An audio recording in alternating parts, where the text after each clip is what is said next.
The last sound from the radio wasn't human.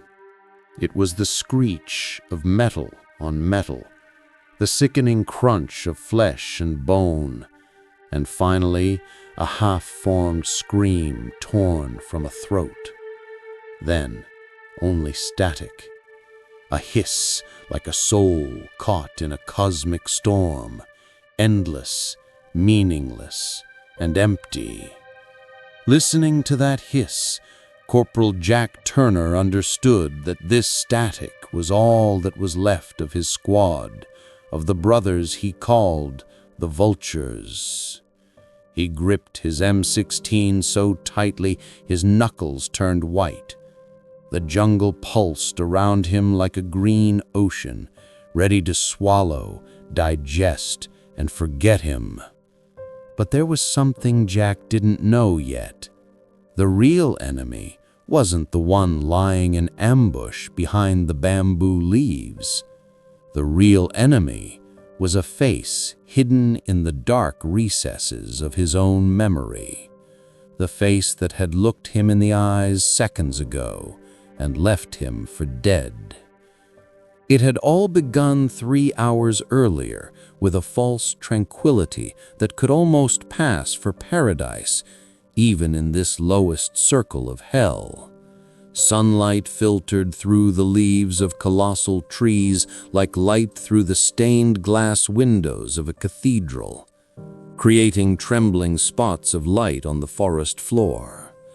The humidity was a second skin, clinging to the flesh beneath their clothes. The air was a mixture of decaying leaves, the cloying scent of exotic flowers, and the metallic smell of blood that permeated everything. Jack was studying the map as the Vultures moved south toward a village that intelligence had marked as abandoned. Jack was a natural leader. It wasn't about barking orders, but about maintaining a calm tone in his voice even in the most terrifying moments, about looking a soldier in the eye and giving him not just a command, but reassurance. His men trusted him, especially his best friend, Private Miller, the skinny kid from Texas who was always cracking jokes, hiding his fear behind a wall of chatter. "Hey, Miller," Jack had said, without looking up from the map, "don't you forget that promise of a Texas barbecue when we get home. If we make it out of this humid hellhole, I plan on eating nothing but steak for weeks." Miller answered with a wide grin on his sweat-glistening face. "You just get us out of here in one piece, Corporal, and I'll cook you a whole damn ranch, with a beer as big as Texas to wash it down." Their bond was like steel forged in the fires of war. They had trained together, crawled through the same mud, eaten from the same can of sea rations. Jack saw Miller as his own brother, or so he thought. As the route took them off the known paths and into a part of the jungle that had never been charted, a worm of unease began to twist in Jack's gut. The map showed this area as empty, but his instincts whispered that they were being watched by 1,000 unseen eyes. The jungle had gone quiet. The birds fell silent. Even the incessant chorus of insects had suddenly stopped. It was the silence of death. And then came the sound. From their left, about 20 yards ahead, the sharp snap of a dry twig. The squad froze instantly. Every man turned toward the sound. With hand signals, Jack moved his men into cover. His heart was hammering against his ribs, but his face was as impassive as stone. He knelt, pressing his ear to the ground. No vibrations. It was a trap. Bait, laid out to draw them into the open. But this was only the beginning of the true horror he was about to experience. The ambush was perfect, like a symphony of death. When the first bullet ripped a chunk of bark from the tree next to the squad's youngest member, Davis, the jungle came alive. Bullets rained down from all directions, a torrent of hatred spewed from invisible mouths, trees splintered, leaves shredded into a green confetti that danced in the air. "Take cover!" Jack roared, his voice swallowed by the whine of ricochets and the crackle of gunfire. He saw his first men fall as the squad scrambled for the cover of a rock formation. Screams blended into the jungle's cacophony. There was no choice but to fall back. Jack grabbed the radio, trying to call for support, but all he heard was that sinister hiss. Sabotage. They had cut the lines. They were alone. It happened in that moment. A moment that lasted only seconds, but would be seared into Jack's mind forever. He had grabbed the wounded Davis by his collar, trying to drag him to the relative safety behind the rocks. He was completely exposed. Miller was just a few feet to his right, crouched behind a tree. "Miller, cover me! Fire!" Jack screamed. He screamed with all his might. It was a command, a plea. But Miller didn't fire. He just looked out from behind the tree. Their eyes met. In that single second where time seemed to freeze, Jack saw something in his friend's eyes he had never seen before. The purest, most primal form of fear. A feral terror that had, in an instant, erased honor, loyalty, and brotherhood. Miller's eyes whispered, "I'm sorry," though his lips never moved. Then he turned. He turned and ran. He abandoned their retreat line, abandoned Jack, abandoned the wounded Davis, and ran like a coward into the depths of the jungle to save only himself. That 1 second of hesitation was all the enemy needed. A machine gun nest opened up, spraying Jack's position. Bullets chewed up the earth and rock around him, stinging his face with tiny fragments. With a final desperate effort, he threw himself and Davis behind the rock just as a grenade landed where they had been. The pressure from the blast deafened him, lifting his body off the ground and tossing him through the air. The last thing he saw before losing consciousness was the rest of his squad scattering in different directions, swallowed by the jungle. Now, maybe 1, maybe 2 hours after regaining consciousness, Jack was utterly alone. A roar echoed in his head, his body a canvas of cuts and bruises, but the deepest pain wasn't physical. It was the icy void in the center of his chest, carved out by betrayal. His squad was gone because of Miller's cowardice, but Jack wasn't the kind of man to leave his people behind. He would find them, dead or alive, and then he would find Miller. He got to his feet. Every muscle in his body screamed in protest. The jungle now seemed darker, more menacing. He began to read the signs, the broken branches, the scuff marks in the mud, the bloodstains, like a hunter. With every step, the same question echoed in his mind. Why, Miller? Why? Why did you leave us to die?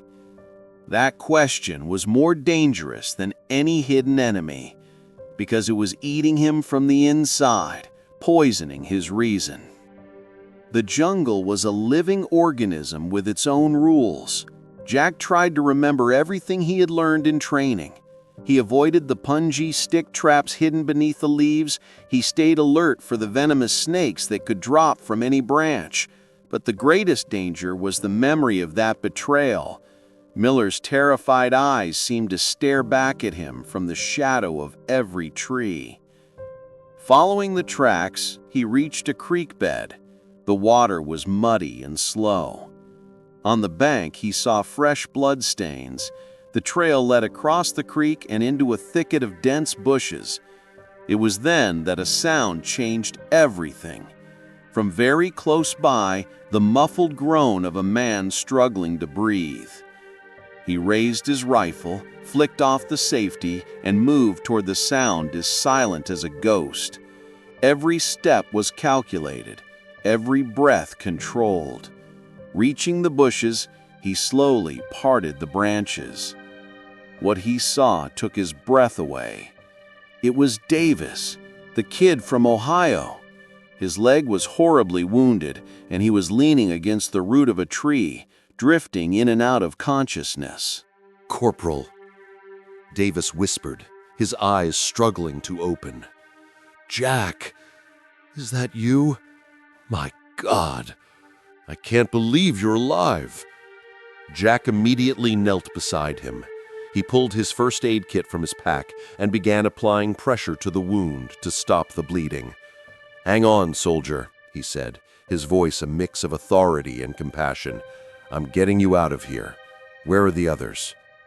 Davis grimaced in pain. "It was over after Miller. After that damned coward ran, Corporal. We were scattered. I was hit. The others, I think they tried to take refuge in the old temple ruins downriver, but they walked into a trap." Jack's blood ran cold. "What trap?" "The ones who ambushed us. I saw them. They were captured. All of them." Davis's voice became a whisper, as if he was being crushed by the weight of his next words. "You will not believe this part of the story. Miller, he was with them. He didn't get away. They captured him too." Jack froze. His brain struggled to process the information. So Miller hadn't escaped. He shared the same fate as the rest of the squad. For a fleeting moment, a dark and ugly sense of satisfaction bloomed within him. He got what he deserved. But that feeling was instantly replaced by the heavy weight of a leader's responsibility. His duty was to protect every member of his squad. That included Miller. For a moment, a flicker of hesitation crossed the steel-faced soldier's eyes as he wiped the sweat from Davis's forehead. A trial was being held in his mind. On one side was the rage of a betrayed friend. On the other, the oath of a commander. He had to save his men, but that also meant saving the man who had stabbed him in the back. You, the listener, ask yourself, what would you do in his place? Would the sacred law of brotherhood prevail, or the cold justice of betrayal? He didn't need long to decide. He was a leader, and a leader leaves no one behind. The reckoning could come later.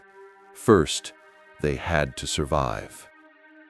He bandaged Davis's wound, gave him the last of his water, and moved him to a more concealed position in the bushes. "Stay here," he said. "Don't move. I'll be back." After getting a rough location of the temple from Davis, he plunged alone into the encroaching night. The sun had set, and the jungle had become 100 times more sinister. Shadows stretched, and every rustle whispered a new threat. Jack moved on pure instinct, avoiding the moonlit paths, slithering through the darkness like a snake. After hours of nerve-wracking trekking, he finally saw it through the trees. The moss-covered stone walls of the temple. It was the house of a forgotten god, now turned into the devil's playground. 2 guards were sitting by a fire at the entrance. Jack summoned everything he had ever learned, every drill, every firefight.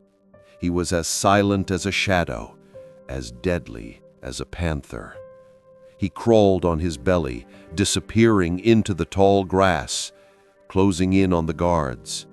He took them out, first one, then the other, without allowing them to make a sound. His heart was pounding in his ears, but his hands were steady. When he slipped into the temple courtyard, the sight that greeted him froze his blood. His squad was there. His 4 men were crammed into a makeshift bamboo cage in the middle of the courtyard. They were exhausted, wounded, and hopeless. 3 Viet Cong soldiers stood guard over them, and in the far corner, kneeling with his head bowed, was Miller. At that instant, as if through some telepathic connection, Miller looked up. His eyes found Jack's in the darkness. First came disbelief. A wave of shock washed over his face. Then came the shame.